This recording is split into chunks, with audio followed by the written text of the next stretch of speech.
You're listening to The Bible Guys, a podcast where a couple of friends talk about the Bible in fun and practical ways. Hello there. Hello there. Yeah. It's so good that you've joined us again today. Hey, hello there, Jeff. Hi, Chris. So, hey, man, we're so glad that you're back joining us today. He's Chris and I'm Jeff. We're the Bible Guys. And we have a really interesting topic. And this is kind of an amazing moment for the disciples and for Jesus. We're talking about the Transfiguration today. Yeah. And that's going to be super cool. And in the meantime, we have an interesting segment here that Desiree gave us. Yes. Where we are supposed to pick out. It says, we know that Chris loves movies and Jeff loves to read. So let's do a draft list of our favorite fictional characters. Which, by the way, you still do watch movies, and I do still read. Yeah. I don't watch as many movies as you do, but yeah. And I don't read nearly as many books as you do. That's a good one. Okay, so we're supposed to do a rock, paper, scissors, and then we're supposed to pick our favorite characters. Sure, and there's no rhyme or reason to this. No, not at all. It's just 5 fictional characters that we. So, are you supposed to be picking 5 favorite movie characters, and I'm supposed to be picking 5 favorite book characters? I think that's what she's implying. Is that what she's trying to do here? I think so. Okay. So yeah, you got to go for books. I got to go for movies. That makes it way harder. Yeah, well, I'll go first then. Okay, you do it. Okay. Have you ever seen the movies Jack Reacher? Yes. Okay, so there's the movie with Tom Cruise. But then there's also the series of Jack Reacher on Amazon. The series was amazing. Did you like it? That dude was a beast. And he was so cool. Everything he did was so cool. And I would love to just hang around him and be his sidekick. Jack Reacher. Just to make myself feel cool. Yeah. So that's a little bit, because that's also from a book side series too. Ooh, yeah. Book into the movie. John Clancy. Little crossover idea, well, right? Okay, that's a good one. All right, I think my first fictional character I would like to be around or hang out with or meet would be Gandalf. Oh, okay. All right. Yeah. From the Lord of the Rings, The Hobbit. Yeah. Yeah. He's just a unique character. Yeah, that's great. So then I'm going to go back to, because by the way, Gandalf's also a book in a movie. Yeah. So I'm going to go for just straight movie. And I'm going to say, out of all of my favorite characters in the entire Star Wars franchise, none is more awesome and epic than Obi-Wan Kenobi. So I would love to be mentored by, hang out with Obi-Wan Kenobi. Yeah, Obi-Wan Kenobi's in a lot of books. In his prime. Yeah, of course. But, started out as a movie. Okay. It went from a script to a movie. Yeah, there you go. Okay. Yep. So Obi-Wan Kenobi, that's a great choice, by the way. That'd be a cool one to hang out with. Thank you. I think for me, Butch Cassidy. Oh, Butch Cassidy. Yeah. So there's a movie, but that started off as books too. So yeah, and the Sundance Kid. Yeah, that'd be cool. Which, by the way, Butch Cassidy was a real guy. So that's But I'm talking about the movie fictional story side of it. Yeah. So So Butch Cassidy probably died in South America. So all that stuff's legit. Yes. But the fictionalized Western cowboy gunfighter guy. Yeah. So I've always said that my very favorite movie in all the world. You know what it is? Your favorite movie? Yeah, in all the world? Number 1 top favorite movie. No. Do you know it? I don't think so. It's The Count of Monte Cristo. Oh yes, I knew that. Yeah. Jim Caviezel. Yes. Well, yes, I'm pretty certain I have about 5 or 6 other movies that tie for the second place. Among them, by far, I mean, it's not even close. Leap years above every other movie. The Matrix, number 1, right? So when it came out, it was literally mind blowing to me. Just incredible. The idea the concept to think that we could be in the Matrix right now, right? That we're in some pods, all those kind of things, right? So my fictional character would be Neo. Who walks in through this podcast studio, flexes, and the whole room goes, right? And then when you realize we're in the Matrix, right? Yep. That's what I'd like to do. Okay. My next one, I think I would like to meet Captain Nemo. Ooh, from 20,000 Leagues Under the Sea. Yeah, sure. Yeah, that's such a unique oddball kind of a character with who knows where all of his money came from and his technology came from, and he just living this crazy life. Yeah, that'd be a fun one. So I know that there's a lot of superhero talk out there, but I'm going to have to at least dip into the superhero franchise at least once, and I'm going to actually say, and I know that my favorite superhero is Spider-Man, but I'm going to go with Iron Man. And I'm going to go with specifically Tony Stark's fictional Iron Man, just because everybody needs a billionaire friend. Everybody needs a billionaire friend, and he's always evolving, right? Did you like, one of the coolest things about Iron Man movies is when he discovers a problem, the next movie, they don't even announce it, but he sort of fixes it with his next suit. Yeah. Right? Which is really cool. Right. That's a good one. For me, so I'm going to choose it's a movie, but it was also a book. This is the last one, isn't it? Yeah. Captain Jack Sparrow. Oh, for sure. Sure. Yeah. That was a book before it was a movie. Yeah. And I think that he'd be he's a pretty crazy character, especially maybe there's no movie ever that has a better opening than him standing at the top of the beam looking out like that, and then you don't realize it until the very end that his boat is sinking as he steps off the top of the thing and onto the dock. And it's perfect. Yeah. That's great. Yeah. That's awesome. So cool. I think we're done. Okay. All right. Well, that was great. Tons of fun. Yeah. So we're going to dive straight into the Transfiguration, which, by the way, is something that is not really taught a lot. Yeah. Like you don't really hear too many sermons on the Transfiguration. Yeah. Now, I've heard it referenced, right? Yeah. Like especially when they're talking about Peter, James, and John and things like that. But I don't really hear a lot of sermons based off of this event. Yeah. This may be, so up to this point, Peter, James, and John had seen some pretty amazing things. Oh, for sure. But for those three guys who wind up being three of the key players in the early church on a level that none of the other apostles even approached other than Paul, this is a pivotal moment. It is such it had to have been mind-blowing. Up to this point, they're thinking, wow, this Jesus guy is really special. We're pretty sure he's the Messiah. Mm-hmm. And walking down off this mountain, they were like, what? Right. Walking down off this mountain, they're like, and that settles that. Yeah. Oh my gosh. I didn't even realize what we were talking about. They weren't even on. They leveled up at this moment. Yeah, right. Yeah. So, well, at Jesus' baptism, they heard the voice of God from heaven. Yeah. So it's like, this is my son, who I'm well pleased. It's like, but it is different. What they see here, what they experience, is a whole different deal. Well, it's clear they can't even really process what's happening. Right. So, anyways, here you go. With that introduction, Matthew chapter 17, verses 1 through 13 say, 6 days later, that's very specific. 6 days later, Jesus took Peter and the two brothers, James and John, and led them up a high mountain to be alone. As the men watched, Jesus' appearance was transformed so that his face shone like the sun and his clothes became as white as light. Suddenly, Moses and Elijah appeared and began talking with Jesus. Peter exclaimed, Lord, it's wonderful for us to be here. If you want, I'll make 3 shelters as memorials, one for you, one for Moses, and one for Elijah. But even as he spoke, a bright cloud overshadowed them, and a voice from the cloud said, This is my dearly loved son who brings me great joy. Listen to him. The disciples were terrified and fell face down on the ground. Then Jesus came over and touched them. Get up, he said. Don't be afraid. And when they looked up, Moses and Elijah were gone, and they saw only Jesus. As they went back down the mountain, Jesus commanded them, Don't tell anyone what you've seen until the Son of Man has been raised from the dead. Then his disciples asked him, Why do the teachers of religious law insist that Elijah must return before the Messiah comes? Jesus replied, Elijah is indeed coming first to get everything ready. But I tell you, Elijah has already come, but he wasn't recognized, and they chose to abuse him. And in the same way, they will also make the Son of Man suffer. Then the disciples realized he was talking about John the Baptist, which is, I don't know that I put that together until it said they realized it was John the Baptist. Mm-hmm. Yeah. So then Mark says, very specifically, 6 days later, Jesus took Peter, James, and John and led them up a high mountain to be alone. As the men watched, Jesus' appearance was transformed and his clothes became dazzling white, far whiter than any earthly bleach could ever make them. Then Elijah and Moses appeared and began talking with Jesus. Peter exclaimed, Rabbi, it's wonderful for us to be here. Let's make 3 shelters as memorials, one for you, one for Moses, and one for Elijah. He said this because he didn't really know what else to say, for they were all terrified. Right. I don't have to say, I just need to say something. I'm just talking. I don't know why I said that. I think the Bible is so funny sometimes because it's such an incidental passing statement. It doesn't really... He said it because he didn't really know what to say. He didn't know what to say at that moment. He had to say something, though. Right. Then a cloud overshadowed them, and a voice from the cloud said, This is my dearly loved son. Listen to him.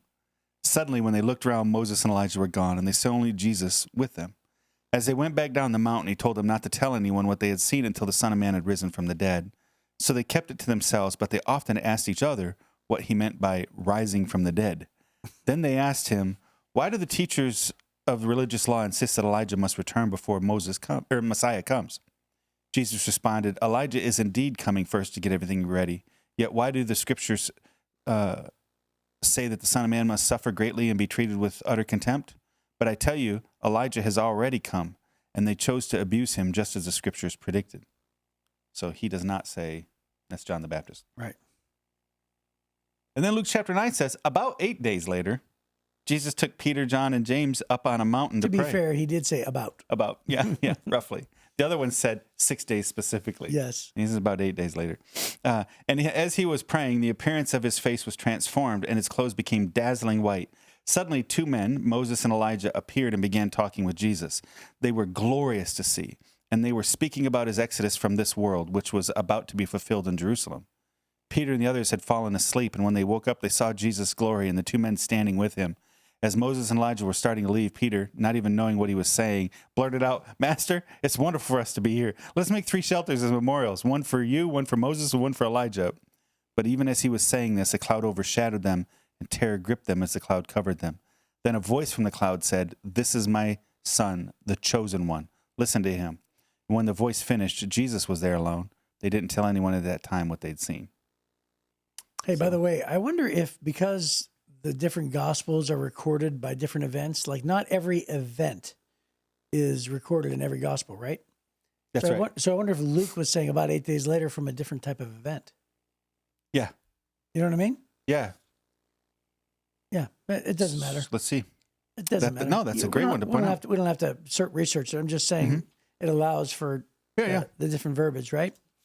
So the you know what's so incredible about this is that number one, the Bible tells us that Elijah did come back as predicted in the scriptures, by the way, in the form of John the Baptist. And so John the Baptist was sort of like a person who came in the spirit of Elijah.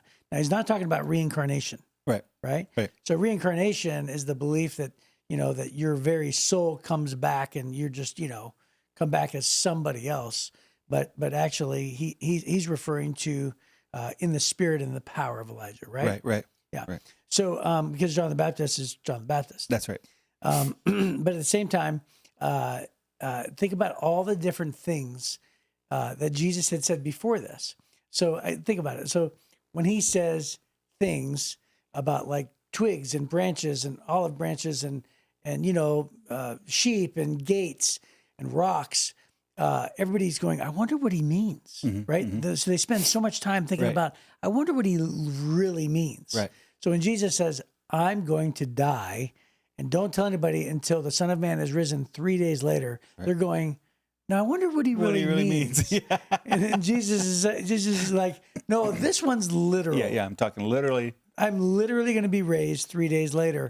Yeah. But I understand why, with all the metaphors and all the symbolism, right? Is he really truly talking about his body? Right. I mean, I would totally understand why they would be confused. Yeah. Although it seems pretty plain to us because we're looking back on history. Right. Right. Yeah. So these 3 see the transfigured body of Jesus, which, by the way, glowing whiter than white. Yeah. Bright as light. Yeah. And brighter than any bleach can make it. Yeah. Right. And his face shone like the sun. Hello. Yeah. Have you ever tried to look at the sun? No, I try not to. But you look up. Right. But you ever see like the 3M reflective tape? Yeah. That reflects it. Like I saw a jogger one time, and almost his entire top was all that reflective stuff, and he lit up so bright. It looked angelic as he's running down. It was in the middle of the night. Yeah. My lights hit him, and there's no missing, right? And that's kind of what I think, because they're sleeping. It says they were asleep. So only one of that was it. Luke tells us that they were sleeping, and they wake up, and here's Jesus just glowing, hanging out with Moses and Elijah. They immediately recognize who Moses and Elijah are. Yeah, which is phenomenal. There were no photos, and no paintings of them.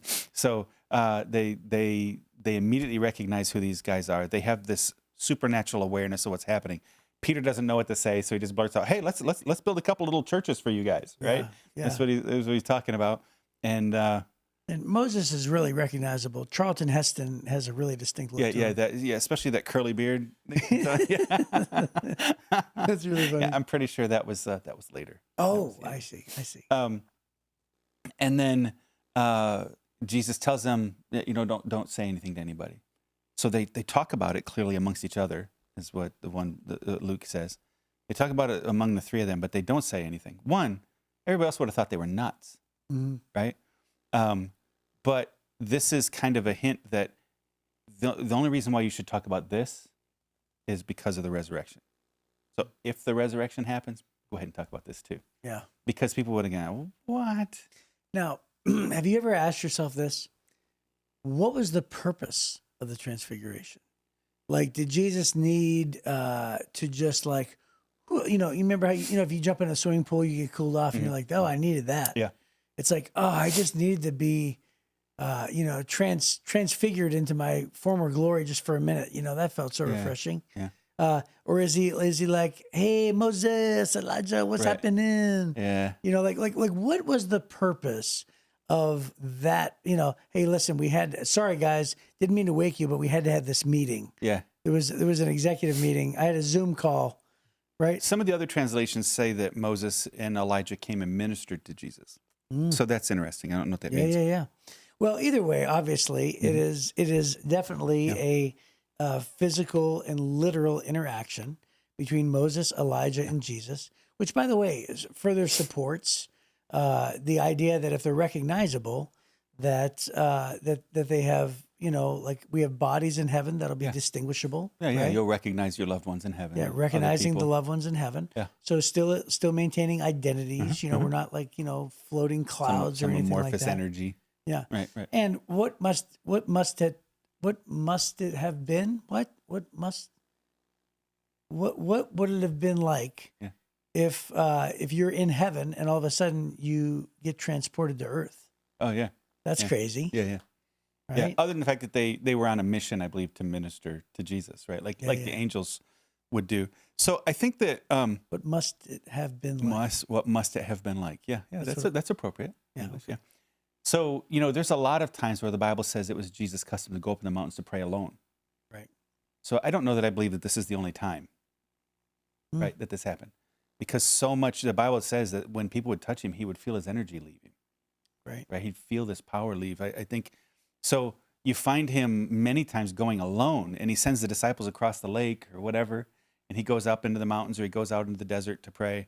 And he's alone, and then angels would come and minister to him, the Bible says. Oh, yeah, in the wilderness, yeah. Yeah, sure. when he was in the wilderness.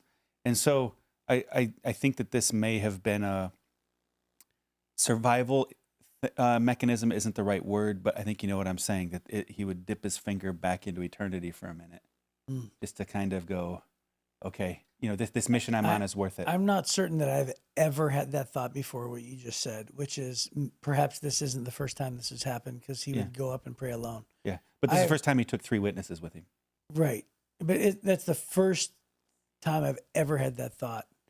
So, wow, that's pretty crazy. Right. So if that's the case, I feel like there's some of it. He's getting ready to go on the worst moment any human could go into. Sure. Right? He's heading towards Jerusalem, and he knows what's coming. Right. And so I think that there is this, right? Moses represents the law. Elijah represents the prophets. So all of the word of God up to that point. Mm-hmm. And then he is the word. In the beginning was the word was with God, and the word was God. So he is the word. He's fellowshipping in eternity in this powerful moment that really only makes sense to him. And he said, don't talk about that. But he takes 3. And I think he took all 3 because when he was done with the worst moment in his life, the worst moment in the existence of our Creator, right, in all of his existence, in the eternal existence, right, this is the worst moment. It's coming. It's coming. The Bible says he became sin for us who knew no sin, mm-hmm. right, that we might have the righteousness of God through him. So when his worst moment was done, he would defeat sin and death and hell and the grave. He'd rise again. That's over. Now everything's a free gift. But then these 3 guys and the others are going to begin some of the worst moments in their lives, right? It's going to be very, very difficult. And so I think that's why he told them to hang on. Don't go bragging about this right now. Remember Joseph? Joseph's dad gives him a coat of many colors, and he's just showing everybody. And then he goes out and he says, hey, God gave me a vision, and I'm going to rule over you guys someday. Right. And they wanted to kill him. Right. Right. And so I think he's telling these three, listen, you had an extraordinary experience. Don't talk about it until you see the proof of the resurrection. Then everybody's going to need to know. And that's why he didn't only take Peter. He took three. The word of 2 or 3 witnesses, right? He takes 3 to go, we saw it. Guys, if you just would have seen it. So this resurrection, they didn't even understand the resurrection was coming. Peter and John were confused, but they are the first 2 who leave the rest. Everybody else is hiding for their life, and they leave and they go to see, is the resurrection really real, right? So they're not sure they believed it was going to happen. Then when it did, I think that this is what God was doing, was he is allowing them to be witnesses of Jesus touching eternity for a moment, so that when the difficulties come in their life later, they're like, there's nothing can shake me off of this. Yeah, well, the symbolism of Elijah and Moses, we have to remember as well that that everything that Jesus said, like even yesterday on yesterday's podcast, when he began to tell everybody that he was going to die, we had sort of talked about how people in the crowd were probably connecting the prophet Daniel, right? Yeah. And they're connecting the dots. Well, the entire Old Testament is a big jigsaw puzzle. And Jesus is the picture, right? And so that's a great illustration, right? Yeah. And so it's all these pieces that come together that point to Jesus. And so it really truly is symbolic for Moses to be there, who again, all the commandments of the law, which by the way, we're remember what God said. God said all the commandments of the law of Moses weren't given to us to prove to us that we can attain them. Right. But they were proven to us to show us our need for Jesus, right? In this case, in our case, right? Our need for God, that we cannot complete them. So Jesus is the fulfillment of every law of Moses, right? Yep. And then every prophet that tried to guide Israel, the nation of Israel, along the way. And not only that, but Elijah is sort of known as the one who has the power, right? So he's the mightiest of all the prophets, right?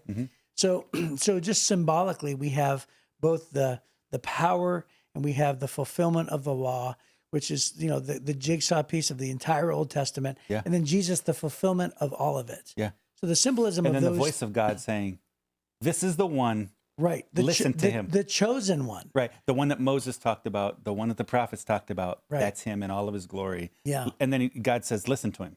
Right. Yeah. And so think about the symbolism there. And so it's about, this happens by no accident right before Jesus is about to, enter into the Passion Week. Yeah. Right. And so it's just a beautiful thing. Oh, it's incredible. We should probably do a series on that now that I've convinced myself that this doesn't get talked about enough. Yeah. Let's do it. Yeah. The transfigured Christ, man. That's amazing. So series. This power, I find myself sometimes asking God, just give me a glimpse, and what I'm not asking for necessarily is to see Jesus glowing over in the corner, but I want to have moments like this. Sometimes when we're going through difficult times, I just need to know for sure God's with me, right? Or God's with us in this difficult time. And he does. He shows up in ways where it's just unmistakable. I was just telling you about, I'm working on a hard project in the Middle East, and I was talking about different people that I feel like I need to be allies with. And while I was standing in the airport in Erbil, Iraq, a guy I prayed for in the morning calls out to me and says, Pastor Jeff. Right. And I turned around and I felt like that was one of those guys, because I'm like, God, just give me clarity of what I'm supposed to do next. And I really feel like I need some help. And I'd love to have these couple people help me. And one of those guys that I haven't seen in months runs into me in the airport in Erbil. In Iraq. Yeah. And so sometimes God, so I don't feel like I saw a glowing Jesus over in the corner, but I believe that God confirmed the fact that he's moving forward in this and that he's with me by bringing this guy along that I was praying for. And I think that that's a fair thing, right? Is part of the reason why he took Peter, James, and John up, was to let them know without any doubt that as they go forward in moving God's kingdom forward, if facing any problem, they remember the moment they saw Jesus as the fulfillment of the prophets and the law, and hearing God say, he is the Messiah. Listen to him. Well, that's our time, and that's a great place to end. So we will see you next time on The Bible Guys.